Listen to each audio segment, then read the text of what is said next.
மாண்புமிகு பேரவைத் தலைவர் அவர்களே, இந்த சட்ட முன்வடிவானது குறிப்பாக ஃபாரஸ்ட் லேண்ட் வன நிலத்தில் மற்றவர்கள் கல்லூரி கட்டுறவங்க இருக்கிறாங்க, கோயில் நிலத்தில் கோயில் கட்டுறவங்களாம் இருக்காங்க. அந்த மாதிரி கட்டுகிற பொழுது அதற்கு அனுமதி நாங்களே வனத்துறையை வழங்கிய நிலத்திற்கு கூட இப்பொழுது அனுமதி பெற வேண்டும் என்று சொன்னால் இங்கே அரசாங்கத்திற்கு அனுப்பப்பட்டு அது அரசாங்கத்தினுடைய எல்லா துறைகளுக்கும் சட்டம் அது இதுன்னு சுற்றி வருது. அந்த மாதிரி இல்லாமல் அது போன்ற அனுப்பப்படுகிற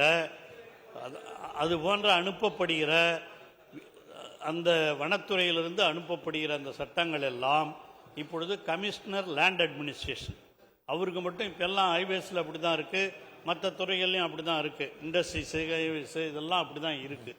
அந்த மாதிரி இருக்கிற பொழுது அவங்களுக்கு அனுப்பிச்சா, ஏன்னா இது என்ன இப்போதுன்னு சொன்னால் கிட்டத்தட்ட 30 வருஷம் கூட அந்த மாதிரி டிலேலாம் ஆகிருக்கு.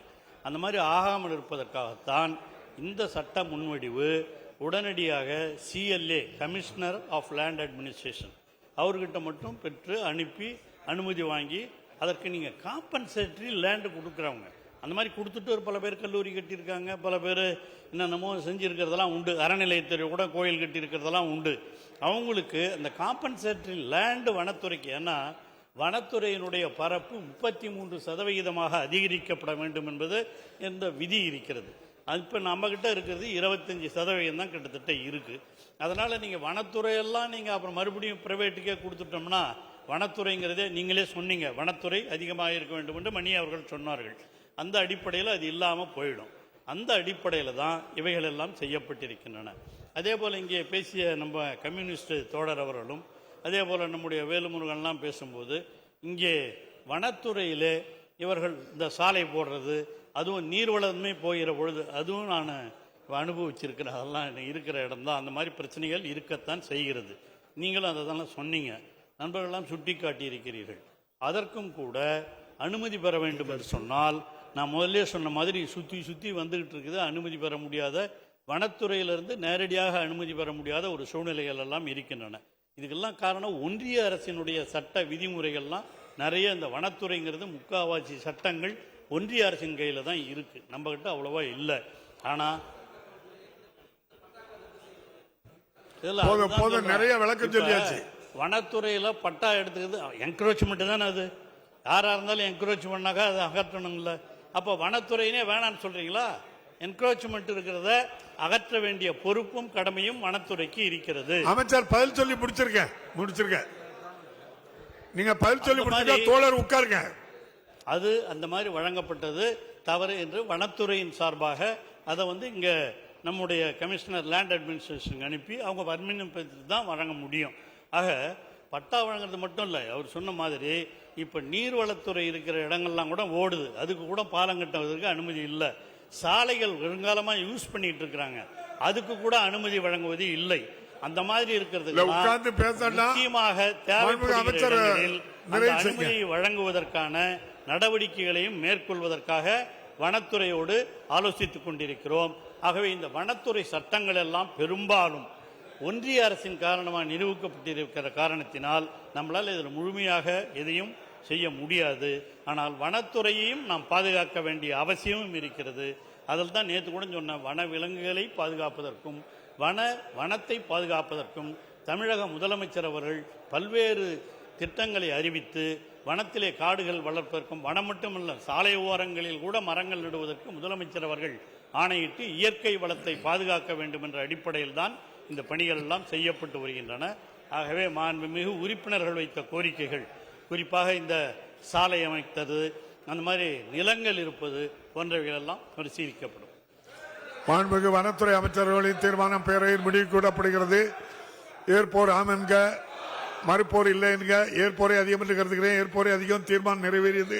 சட்ட முன்வடிவு பிரிவு வாரியாக ஆய்வுக்கு எடுத்துக்கொள்ளப்படுகிறது. பிரிவுகள் 2 முதல் 5 வரை திருத்தங்கள் இல்லை. பிரிவுகள் 2 முதல் 5 வரை சட்ட முன்வடிவின் பகுதியாக இருக்க வேண்டும் என்ற தீர்மானம் பேரவையின் முடிவுக்கு விடப்படுகிறது. ஏற்போர் ஆம் என்க, மறுப்போர் இல்லை என்க. ஏற்போரை அதிகம் என்று கருதுகிறேன். ஏற்போரை அதிகம். தீர்மானம் நிறைவேறியது. பிரிவு 1 முகப்புரை நெடுந்தலைப்பு ஆகியவை சட்ட முன்னோடியின் பகுதியாக இருக்க வேண்டும் என்ற தீர்மானம் பேரவையின் முடிவுக்கு விடப்படுகிறது. ஏற்போர் ஆம் என்க, மறுப்போர் இல்லை என்க. ஏற்போரை அதிகம் என்று கருதுகிறேன். ஏற்போரை அதிகம். தீர்மானம் நிறைவேறியது. மாண்புமிகு வனத்துறை அமைச்சர் அவர்கள். மாண்புமிகு பேரவைத் தலைவர் அவர்களே, மேற்படி சட்ட முன்வடிவு நிறைவேற்ற பெற வேண்டும் என கோருகிறேன். மாண்புமிகு வனத்துறை அமைச்சர் அவர்களின் தீர்மானம் பேரவையின் முடிவுக்கு விடப்படுகிறது. ஏற்போர் ஆம் என்க. மறுப்போர் இல்லை என்க. ஏற்போரை அதிகம் என்று கருதுகிறேன். ஏற்போரை அதிகம். தீர்மானம் நிறைவேறியது. சட்ட முன்வடிவு ஏற்கப்பட்டது. 2025 ஆண்டு தமிழ்நாடு சிறுவர் சீர்திருத்த பள்ளி நீக்கரவு சட்ட முன்வடிவு சட்டமன்ற பேரவை சட்ட முன்வடிவு எண் 1/2025. மாண்புமிகு சட்டத்துறை அமைச்சர் அவர்கள். மாண்புமிகு பேரவைத் தலைவர் அவர்களே, 2025 ஆண்டு தமிழ்நாடு சிறுவர் சீர்திருத்த பள்ளி நீக்கரவு சட்ட முன்வடிவு சட்டமன்ற பேரவை சட்ட முன்வடிவு எண் 1/2025 ஆய்வுக்கு எடுத்துக் கொள்ளப்பட வேண்டும் என கோருகிறேன். இந்த சட்டத்துக்கு அப்புறம் JJ act, junior justice act வந்ததுனால இந்த சட்டம் தேவையில்லாத காரணத்தினால தான் இன்னைக்கு ரத்து செய்யப்படுகிறது. சிறார்கள் எங்குமே பெரியவர்களோடு எந்த ஒரு சிறைச்சாலையும் வைக்கப்படுவதில்லை. அவர்களுக்கென சிறைச்சாலை என்ற வார்த்தை கூட நம்ம உபயோகப்படுத்துறது கிடையாது. இல்லம், கூர்நோக்கு இல்லம், அந்த மாதிரி தான் வைக்கப்படுகிறார்கள். அதுபோல ரொம்ப கொடுங்குற்றம் செய்தவர்களும் அடிக்கடி குற்ற செயல் செஞ்சு உள்ள வரவங்களுக்கும் நம்ம தனியாக செங்கல்பட்டில் ஒரு இடத்த வச்சு அவர்களுக்கு பராமரிக்கப்படுகிறார்கள். அவர்களுக்கு கவுன்சிலிங்கு, எல்லா தொழிற்பயிற்சி எல்லாமே சொல்லிக் கொடுக்கப்படுகிறது என்பதை நான் இங்கு பதிவு செய்ய விரும்புகிறேன். சிறார் கூர்நோக்கு இல்லத்திலே தான் இன்றைக்கு முடிந்த வரையிலே அவர்கள் அங்கே தங்க வைக்கப்படுகிறார்கள். 16 வயதுக்கு மேற்பட்டு தான் இங்கே சிறைகளிலே கொண்டு வந்து வைக்கப்படுகிறார்கள். ஏனென்று சொல்ல மற்ற இடத்துல நம்முடைய சமூக நலத்துறையின் கீழ் கட்டுப்பாட்டில் இருக்கக்கூடிய கூர்நோக்கு இல்லத்திலே தான் அந்த சிறார்கள் வைக்கப்படுகிறார்கள். இருந்து அவர்கள் எல்லாம் இன்றைக்கு தனித்தனியாக பிரித்துத்தான் வைக்கப்படுகிறார்கள். அவர்களுக்கு தேவையான கல்வியறிவு தரப்பட்டு 10ஆம் வகுப்பிலும் 12ஆம் வகுப்பிலும் இன்றைக்கு பல பள்ளிகளோடு போட்டி போடக்கூடிய அளவுக்கு சிறையிலே படித்திருக்கின்ற மாணவர்கள் 82% 10ஆம் வகுப்பிலேயும் 94% மேல் 12ஆம் வகுப்பிலேயும் இன்றைக்கு சிறையில் இருக்கக்கூடிய மாணவர்கள், சிறைவாசிகளாக இருக்கக்கூடிய மாணவர்கள் தேர்வு எழுதி வெற்றி பெற்றிருக்கிறார்கள் என்பதை தெரிவித்துக் கொள்கின்றேன். எனவேதான் இன்றைக்கு ஏபிஎஸ் கார்பஸ் அந்த பெட்டிஷனுடைய அடிப்படையிலே தான் இன்றைக்கு பாஸ்டர் பள்ளிகள் வேண்டாம் என்று சொன்ன காரணத்தால் தான் இந்த திட்டம் கொண்டு வரப்பட்டது. மாண்புமிகு சட்டத்துறை அமைச்சர்களின் தீர்மானம் பேரவையின் முடிவுக்கு விடப்படுகிறது. ஏற்போர் ஆம் என்க. மறுப்போர் இல்லை என்க. ஏற்போரை அதிகம் என்று கருதுகிறேன். ஏற்போரை அதிகம். தீர்மானம் நிறைவேறியது. சட்டம் முன்வடிவு பிரிவு வாரியாக ஆய்வுக்கு எடுத்துக் கொள்ளப்படுகிறது. பிரிவு 2 திருத்தங்கள் இல்லை. பிரிவு 2 சட்ட முன்வடிவின் பகுதியாக இருக்க வேண்டும் என்னும் தீர்மானம் பேரவையின் முடிவுக்கு விடப்படுகிறது. ஏற்போர் ஆம் என்க. மறுப்போர் இல்லை என்க. ஏற்போரை அதிகம் என்று கருதுகிறேன். ஏற்போரை அதிகம். தீர்மானம் நிறைவேறியது. பிரிவு 1 முகப்புரை நெடுந்தலைப்பு ஆகியவை சட்ட முன்னோடியின் பகுதியாக இருக்க வேண்டும் என்ற தீர்மானம் பேரவையின் முடிவுக்கு விடப்படுகிறது. ஏற்போர் ஆம் என்க. மறுப்போர் இல்லை என்க. ஏற்போரை அதிகம் என்று கருதுகிறேன். ஏற்போரை அதிகம். தீர்மானம் நிறைவேறியது. மாண்புமிகு சட்டத்துறை அமைச்சர் அவர்கள். மாண்புமிகு பேரவைத் தலைவர் அவர்களே, மேற்படி சட்ட முன்வடிவு நிறைவேற்றப்பட வேண்டும் என கோருகிறேன். மாண்புமிகு சட்டத்துறை அமைச்சர்களின் தீர்மானம் பேரவையின் முடிவுக்கு விடப்படுகிறது. ஏற்போர் ஆம் என்க. மறுப்போர் இல்லை என்க. ஏற்போரை அதிகம் என்று கருதுகிறேன். ஏற்போரை அதிகம்.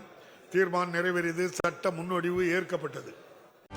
செய்திகளை உடனுக்குடனும் துல்லியமாகவும் தெரிந்து கொள்ள சப்ஸ்கிரைப் பண்ணுங்க.